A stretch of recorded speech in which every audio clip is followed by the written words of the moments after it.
Presentamos Palabras Mayores, porque la historia se construye día a día. Testimonios de protagonistas de hechos relevantes acontecidos en el Valle de Aconcagua. Palabras Mayores. Este programa llega a sus hogares gracias al financiamiento del Fondo de Fomento de Medios de Comunicación Social del Gobierno de Chile y del Consejo Regional. Bueno, le damos la bienvenida al programa. Es un gusto tenerlo desde su aspecto, desde su profesión, pero también desde su vivencia acá en el sector. Y me gustaría que se presente y nos cuente desde dónde se desarrolla en la comunidad y hacia dónde apuntó su investigación.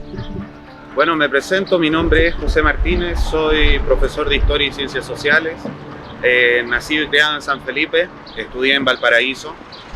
Luego de terminar la carrera retorné a San Felipe y se me dio la oportunidad de trabajar en el Colegio Portaliano, en el cual ya llevo trabajando 5 años. ¿Ya? La investigación nace en particular por el amor y cariño hacia esta ciudad, que me ha visto crecer, la importancia de identificar los cambios que tiene la ciudad con el correr del tiempo y el legado colonial que tiende a ser muchas veces mal mirado por la sociedad chilena. Pasa algo muy similar con la Edad Media en Europa, con muchas personas más críticas de mediados del siglo XX, del siglo XIX. En el caso de nuestro país sería la época colonial, que la vemos como una época de atraso y una época oscura para nuestro país, pero en este caso es todo lo contrario. ¿Ya? Es una época que nos entrega una gran riqueza cultural y que la podemos apreciar hasta nuestros días. Ok, y en ese sentido, los pilares de esquina específicamente son una muestra de la historia y que nos permiten hacer memoria. Cuéntanos sobre eso. ¿Esto es algo que se ve acá, se ve en otros espacios? Bueno, los pilares no son propios de la ciudad de San Felipe. Existen ciudades de Chile en donde también hay o habían muchos pilares. San Felipe afortunadamente es la ciudad que conserva la mayor cantidad de pilares. Pero también podemos encontrar pilares en Quillota, podemos encontrar pilares en Santiago, en Recoleta, sobre todo en el antiguo barrio La Chimba, en Rancagua y alrededor del Valle de la Aconcagua en comunas como Putaendo, Santa María, San Esteban. Por ende es algo propio ya de nuestra cultura arquitectónica. Para entender el origen de estos pilares tenemos que remontarnos a los periodos de la conquista, ni siquiera al periodo de la colonia. El español cuando llega busca instalarse en Chile frente a todas las dificultades que tiene con los conflictos con los pueblos originarios. Y cuando se instala, construye o hace edificaciones bastante simples debido a las condiciones ambientales y a las condiciones, se podría decir, culturales que tiene el país en esos momentos, el choque entre españoles e indígenas. Desde esa perspectiva, el español construye en un principio con barro y paja, pero los constantes terremotos hacen que todas estas estructuras caigan. Con el tiempo, ya calmada un poco la situación con los indígenas, ya casi a fines del siglo XVI, comienzan a traer parte de su arquitectura, comienzan a traer, por ejemplo, aspectos del arte, de la arquitectura románica, gótica, renacentista, pero no los pueden plasmar acá. ¿Por qué no los pueden plasmar acá? Primero, por las condiciones climáticas. Segundo, por este mismo conflicto indígena que a pesar de que bajó su intensidad se mantiene. Santiago fue destruido unas 3 veces por distintos toques y caciques del Valle de la Aconcagua sobre todo. Y también porque la mano de obra indígena no lograba captar el mensaje a la hora de hacer las construcciones. ¿Ya? Por ende, se comienza todo este arte, toda esta arquitectura europea que tratan de traer los españoles, comienza a variar y nace lo que conocemos hoy como el arte colonial. El pilar en las esquinas tiene una función súper importante. Primero es sostener la estructura. Si nosotros vemos la casa allá del fondo de color rojo, la casa es de un piso. ¿Ya? ¿Por qué de un piso en ese momento? Debido a la gran cantidad de sismos y terremotos que afectaban a nuestro país. Acá nos encontramos quizás con una casa más actual, porque de 2 pisos es más complejo mantener una estructura, sobre todo del material que se hacía, que era el adobe. ¿Ya? Bueno, San Felipe nace en el siglo XVIII como ciudad, fundada por José Manso Velasco el 3 de agosto de 1740.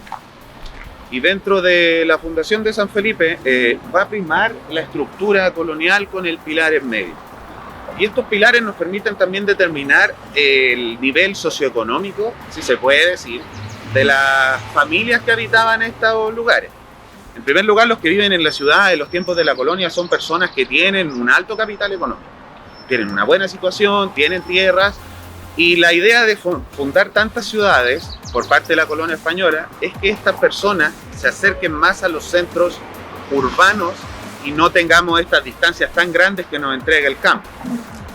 En un principio, al menos en Santiago, los pilares se encontraban en cada esquina y las cuadras, que antiguamente se llamaban solares, correspondían a solamente 4 viviendas, 4 casas, con un terreno súper amplio, muy amplio hacia atrás. Exacto. Con el tiempo, de hecho, cuando San Felipe se funda, ya no nos encontramos con estas cuadras de 4 propiedades, sino que de 6 hasta 8. Hoy en día, con los cambios que ha tenido nuestra ciudad, tenemos muchas más propiedades dentro de una cuadra. Pero no sé si han logrado ingresar a alguna casa colonial antigua. Los patios son inmensos hacia el interior. Por ende, es sinónimo, entre comillas, de este cambio que va teniendo nuestra región, nuestra ciudad, nuestro país, con la llegada de los españoles. Súper clara ahí el recorrido histórico que tú realizas. Me contaste también que tenían, como en la actualidad, como se han ido como reinterpretando, han tenido un giro comercial, eso siempre fue así, es como de ahora. Porque claro, también se han ido interviniendo, como tú dices. Por suerte tenemos la mayor como cantidad de pilares de esquina como de otra, en comparación a otras ciudades. Pero ¿cómo has visto esa intervención dada la actualidad? En la actualidad, los pilares de esquina, bueno, hoy en la actualidad se conservan como patrimonio nacional, ¿ya? Hoy en día no es llegar y derribar una estructura de este tipo, al contrario, están protegidos. El Ministerio de Cultura y por ende el Poder Ejecutivo, el presidente, tienen una responsabilidad bien fuerte sobre este patrimonio arquitectónico colonial, ¿ya? Eso sí, antiguamente estos lugares generaban un espacio bastante importante, sobre todo para la vida cotidiana de las personas. Los pilares en cada esquina simbolizaban los puntos de comercio en la ciudad, ¿ya? Por lo general le daba una especie de unidad a la esquina. La gente entraba a un lugar desde ambos sectores de la calle. Por ende, el punto comercial se hacía mucho más fuerte, visualmente más potente, ¿ya? Y otra cosa es que estos pilares por lo general se ubican en lo que vendría siendo las afueras o los límites de la antigua ciudad. San Felipe, los Andes, San Fernando, distintas ciudades de Chile nacen con el plano damero, claro, o el tablero de ajedrez, claro, ¿ya? ¿Qué es lo que se hace con este tablero de ajedrez? Se podría decir que aquellos que fundaron la ciudad, entre comillas, juegan con el tablero de ajedrez y van ubicando estos pilares en los límites de la ciudad, ¿ya? Es un sinónimo de los límites de la ciudad. Por ejemplo, si nosotros nos vamos a la ciudad de San Felipe, en la calle Prat, hoy en día no nos encontramos con un pilar, salvo el que está en Yungay con Prat, ¿ya? Pero, o en Yungay, o en Maipú con Prat. Pero más cercano al centro es muy complejo encontrarlo. Por ende, son puntos comerciales. ¿Para qué? Para que las personas que vienen del campo no ingresen al centro y puedan hacer sus compras alrededor de la ciudad. Muy contrario a lo que se ve hoy día, siento yo cómo se ha ido fragmentando eso y de repente me parece así como, desde que lo veo yo también como sanfilipeña, como súper inteligente pensarlo así, porque centrar todo en el centro de la ciudad como se ve ahora, que está todo alrededor de la plaza, como los principales puntos, ahí uno puede hacer como una diferencia y mirar cómo se pensó en un origen estratégicamente hablando y cómo se ha ido interviniendo. Bien, oye, te agradezco profundamente. Me gustaría también, por último, preguntarte cuáles son tus motivaciones personales, porque un sanfelipeño nacido, criado acá, que estudió afuera y después volvió a trabajar acá, ¿cuáles son tus motivaciones para trabajar sobre la memoria, para hacer historia acá? Bueno, una parte fundamental de la memoria es el testimonio. Y el testimonio no necesariamente tiene que ser algo que se transmite por la vía de la oralidad, ¿no? Se transmite también por la vía de las distintas fuentes. Yo hoy trabajé al menos con 2 fuentes muy importantes: Carlos Valenzuela, que hace un análisis de las construcciones coloniales en Chile, y Luz Gatica, que hace poco publicó un libro con respecto a los pilares coloniales en la ciudad, ¿ya? Mi motivación es, como buen sanfelipeño, lograr que a futuro nuestra ciudad sea considerada una especie de, patrimonio y Y estas instancias permiten quizás que más adelante San Felipe se convierta en un lugar turístico a la hora de hablar de un patrimonio colonial. La herencia que tenemos de España también hay que tomarla como algo enriquecedora. Muchas veces, una época, la historiografía nacional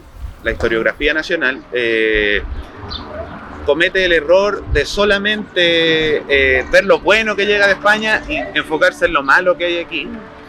La historiografía más contemporánea también cae en un error que muchas veces es criticar lo que viene de España y alabar lo que teníamos antes, pero yo soy de la idea de que tenemos que tomar lo bueno de ambas culturas, tanto la española como la originaria de acá y la cultura mestiza que nace posteriormente. San Felipe es una ciudad tremenda, es una ciudad con un gran patrimonio arquitectónico. A pesar de ser una de las ciudades que se fundaron sobre el final de la época colonial, resalta toda la estética de una ciudad de la época, ¿ya? Las distintas iglesias, sobre todo aquí la iglesia del Almendral, nos permiten pensar en un futuro, o a mí me gustaría en un futuro ver un San Felipe con este lugar como un lugar de turismo, de recorrido, donde puedan venir personas de otras ciudades y conocer el antes y el después de la independencia. Ok, agradecemos entonces tu participación y el que no hayas compartido tu conocimiento. Para todos es muy gratificante poder contar con fuentes de todo tipo y obviamente un programa que se trata sobre memoria debía concebir a un profesor de historia que nos contara sobre la historia, digamos, sobre la investigación de la historia, sobre estas distintas fuentes a las que tú recurres, escritas, habladas, etc. Entonces te agradezco la participación, espero también que te haga sentido. Vamos a continuar trabajando por revivir y conservar la memoria a través de los programas visuales, audiovisuales, así que muchas gracias. De nada, muchas gracias a ustedes por la oportunidad y si me dan la posibilidad de mandar un saludo, les conté a mis alumnos del colegio que iba a estar, sobre todo, al octavo con harto énfasis porque ellos están viendo historia colonial y estamos viendo estas cosas, pero también al resto de los cursos, del séptimo al cuarto medio, sobre todo al electivo, que me enviaron muchas buenas vibras para esta ocasión y mis cariños y mejores deseos para ellos. Muchas gracias, profesor. De nada, gracias a ustedes. Fueron Palabras Mayores, testimonios de protagonistas de hechos relevantes acontecidos en el Valle de Aconcagua. Palabras Mayores. Este programa llegó a sus hogares gracias al financiamiento del Fondo de Fomento de Medios de Comunicación Social del Gobierno de Chile y del Consejo Regional.